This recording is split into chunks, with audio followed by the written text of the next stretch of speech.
My opponent seems to have completely ignored my critics on her proposed policy that was illogical and made no sense as a proposition alternative. But I just wanted to point that out.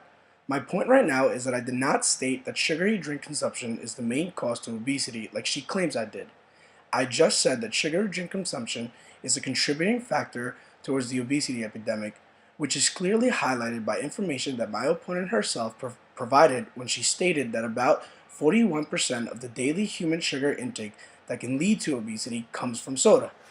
Soda being a sugary drink itself, I think it was safe to say and now to restate that sugary drinks are a leading factor in causing obesity when it comes down to what it is people consume. However, I must now take the argument a little away from the topic being discussed in order to underline yet another reason why the opposition should be rejected. Aside from the fact that my opponent's entire closing argument is based on attacking information and statements that I did not actually make, my opponent should receive a vote of no based on the false assertiveness of the statements that she makes.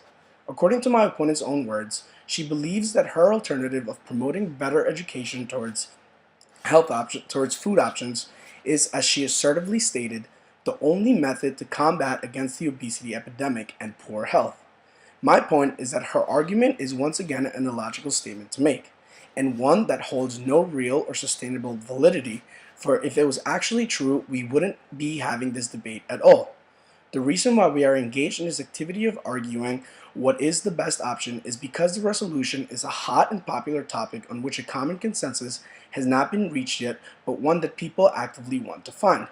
So how can my opponent just make the claim that her way is the only way when we are trying to find that way which seems best to everyone?